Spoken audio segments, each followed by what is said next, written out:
Well, I want to read an essay that I wrote about what it is to be sexually active in India and what it means so particularly under Narendra Modi's government. And one of the things that I'm going to be talking about in my essay is a law which is, the Section 377, which is said to criminalize homosexual sex, but that's not necessarily true. And I think it's very important to state that it's not specifically discriminatory towards homosexuals, but that it discriminates against everyone, and that anybody who has sex other than peno-vaginal is liable, guilty under this law, and therefore it deserves to be read down as it has in most other civilized societies. So I think that part of what I want to say in this talk and why I'm here is also to talk about how widely it discriminates, because it's thought of as an anti-gay or an anti-homosexual law, and while it is that, it's also other things, and that I think deserves to be brought to light. The other thing also that I'm going to be speaking about in my talk is the fact that a lot of young Indians are quite unique and singular in that a lot of them don't choose to identify in any particular way as either straight or lesbian or gay or bisexual. And also these are categories that came out of the American rhetoric out of the 60s. So it's interesting and refreshing that people who are today young are choosing to exercise their right to not conform and to be anyone in particular. That's very refreshing.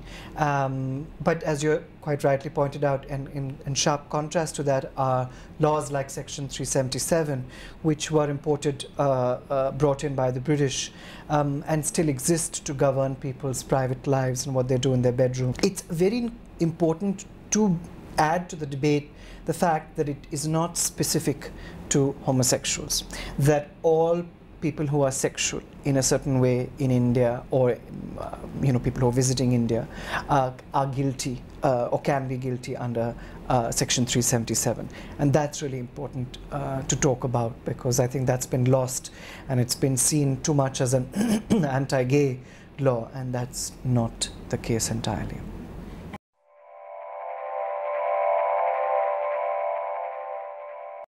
But the other thing that I just wanted to add to your previous question is also that the RSS, which is the ideological arm of the BJP, which is the governing party at this point of time, recently said in a public statement that it would not allow either live-in relationships or homosexualities because it considered them Western imports. Now that's a bit ridiculous. It's almost like they were things, that Indians bought in duty-free and brought them to India, but that's not the case. This is how societies evolve and people evolve and choose to live their lives. And it's really important that even people who are going against the BJP are speaking with some amount of considered venom and anger, a lot of it which is entirely deserved, also need to see that there are ways of getting people to change their mind. So rather than just going and saying that this is a right-wing conservative party, it's important to actually engage people into the conversation and say, where is this conversation coming from? What is it that young Indians want? And particularly in the case of Narendra Modi, he was voted into power by the youngest nation in the world. Now, if he's not going to respond to what the personal lives of these very young Indians is, then his party is going to be in trouble if they want to be elected again. So all of these things, which were never campaign issues for politicians, have become so at this point of time. And how they deal with it is going to be a test of both political acumen and indeed humanity as a whole. I'm somebody who is very privately and optimistic. I have a great pessimism about the weather, but some degree of optimism about politics.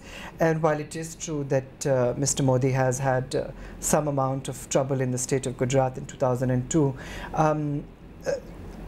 I personally feel he's also an incredibly shrewd statesman, in that he's not going to become parochial and insular and say that what he could get away with and do in Gujarat is something that's going to be permitted in India, particularly if he wants to position himself as a world leader, which is quite evident in the way that he's behaving. It's also quite extraordinary and laudable, the fact that he's reached out to the heads of Sri Lanka and Pakistan, who are, as we speak, in India and in for his swearing-in ceremony. So it is remarkable, because I don't think any other leader has had that level of political clarity and shrewdness to want to reach out to our neighbors in the way that he has at this point of time.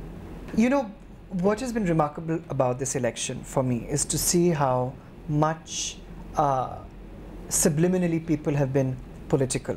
You know, people I had never expected to think to have very strong political opinions have been both divided and united by this, because they were so tired of the Congress government and they wanted out and they wanted to be free.